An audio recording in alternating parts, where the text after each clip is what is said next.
یہ بتائیں گے کہ سب سے اعلیٰ طریقہ علاج کون سا ہے. میں یہ کہتا ہوں کہ سب سے اعلیٰ طریقہ علاج روحانی علاج ہے. اس سے بڑا کوئی علاج نہیں.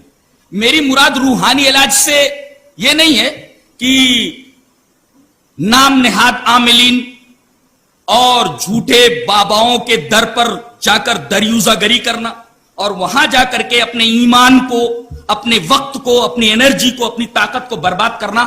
میری مراد روحانی علاج سے یہ نہیں ہے، بلکہ روحانی علاج سے میری مراد وہ طریقہ علاج ہے جو اس حدیث پاک میں ہے. حدیث اس طرح وان عبداللہ رضی اللہ تعالی عنہ قال قال رسول اللہ صلی اللہ علیہ وسلم حسنوا اموالکم بالزکاة وداووا مرضاکم بالصدقہ واعدوا للبلاء الدعاء. رواہ الطبرانی فی المعجم الکبیر وقال الالبانی هذا حدیث صحیح.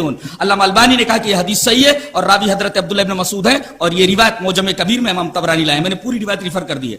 حضرت عبداللہ ابن مسعود رضی اللہ تعالیٰ عنہ فرماتے ہیں کہ رسول اکرم صلی اللہ علیہ وسلم نے ارشاد فرمایا کہ اپنے مالوں کو بچاؤ، اپنے مالوں کی حفاظت کرو زکات دے کر کے.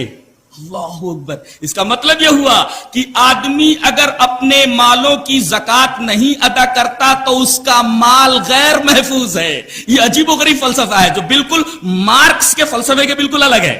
حسنوا اموالکم بالزکات، زکات کے ذریعے اپنے مالوں کو محفوظ رکھو، محفوظ کرو. اس کا مطلب اگر آدمی اپنے مالوں کی زکات نہ نکالے تو اس کا مال غیر محفوظ ہو جاتا ہے. اب اس میں طرح طرح کے جراثیم لگ جاتے ہیں. چور آئے لے کر چلے گئے، کوئی بڑی بیماری آ گئی، جہاں 10 روپیہ لگنا تھا وہاں 10 لاکھ روپیہ لگ گیا. تو حسنوا اموالکم بالزکات، اپنے مالوں کو زکات دے کر کے محفوظ کرو. یہ پہلا ٹکڑا ہے، خدا کی قسم آب ذری سے لکھے جانے کے لائق ہے. اور دوسرا جملہ وَدَاوَوْا مَرْضَاكُمْ بِالصَّدَقَةِ، اور اپنے مریضوں کا روحانی علاج کرو صدقہ دے کر کے. دمشق کے ایک بہت بڑے ڈاکٹر ہے ڈاکٹر عیسیٰ مرزوقی. ایک ریاض سے مجلہ نکلتا، مجلۃ الدعوہ عربی میں ہے. میں نے اس مجلے کے اندر ایک کالم پڑھا ڈاکٹر عیسیٰ مرزوقی کا، جو دمشق کے ایک بہت بڑے ڈاکٹر ہیں. ان کو کچھ تکلیف ہوئی تو انہوں نے جب اپنا چیک اپ کرایا تو ڈاکٹروں نے بتایا کہ آپ کو کینسر ہے، وہ بھی لاسٹ سٹیج پر ہیں. آپ بچنے کی میرا خیال ہے کوئی امید نہیں ہے. بہت پریشان ہوئے، روئے، گڑ گڑائے اللہ تبارک و تعالیٰ کے حضور، اور انہوں نے اپنی ساری جائیداد ایک بیوہ کو جو انتہائی غریب تھی، جس کے چھوٹے چھوٹے بچے تھے، نیت کو خالص کر کے انہوں نے اپنی پوری جائیداد صدقے میں دے دی. بعد میں چیک اپ کرایا گیا تو کینسر کے جراثیم تھے ہی نہیں.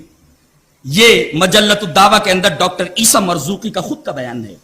حدیث پاک حسنوا اموالکم بالزکات، اپنے مالوں کو محفوظ کرو زکات دے کر کے.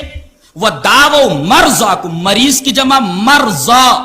وَدَاوَوْا مَرْضَاكُمْ بِالصَّدَقَةِ، اور اپنے مریضوں کی دوا کرو صدقہ دے کر کے. یہ روحانی علاج ہے، یہ روحانی علاج ہے.